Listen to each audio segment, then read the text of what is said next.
Everybody's a fan of mine. They're a friend of mine. If they wasn't, they will be after the fight. I really just feel like this is happening right on time.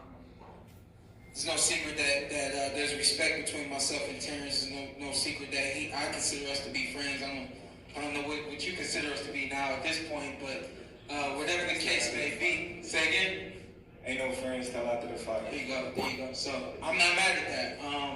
And we operate differently. And I understand Terence, and I think that we can talk all about resumes. We can talk all about who's done what, who's done this and that. But when I look at his resume and I say something like, I know Terence, nobody else that's been in the ring with him knows him the way that I know him, or knew him the way that I know him. Nobody knows him in and out, how he operates mentally, emotionally, so on and so forth.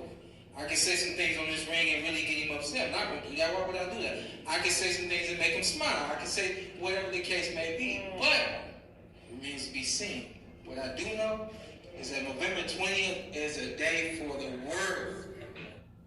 Those are the words of Shawn Porter as he states that they're not friends until after the fight. Well, that's what Terence Crawford said. But Shawn Porter was like, that's fine. And I can tell you things about Terence Crawford that will make you mad. I can tell you things that'll make you glad.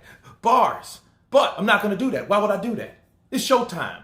And come that date, that is a date for the world. Look, anytime Shawn Porter gets in any fight of any kind, it's going to be dynamic. Especially, it's like the harder the challenge, the harder he fights. He might not always get the decision, but he's always showing up to show out, okay? Because it is showtime. And you have to respect Shawn Porter, and he, amongst others, he sticks out. Why? Keith Thurman didn't come to it.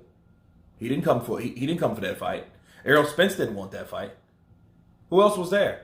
Maybe Yordenis Ugas, but Yordenis Ugas is still on a high from beating Manny Pacquiao. Manny Pacquiao didn't want it for a while, did he? He wanted $20 million to fight Terence Crawford. Why do you think so? Why do you think that? Okay, that speaks for itself.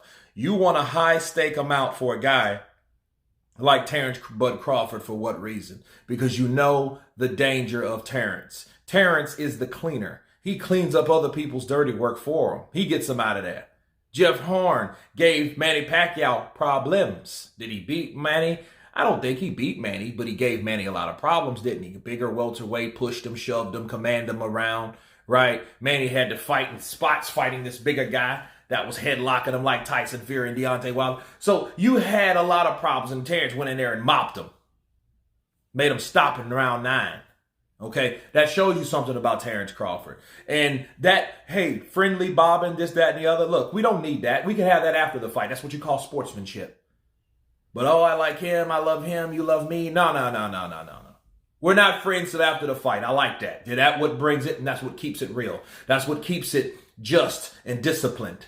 To commence kicking each other's ass. That's what we want to see. We don't want to see any candy ass type fight. We want to see a hardcore fight with sticks, stones, and bottles in the streets of Philly.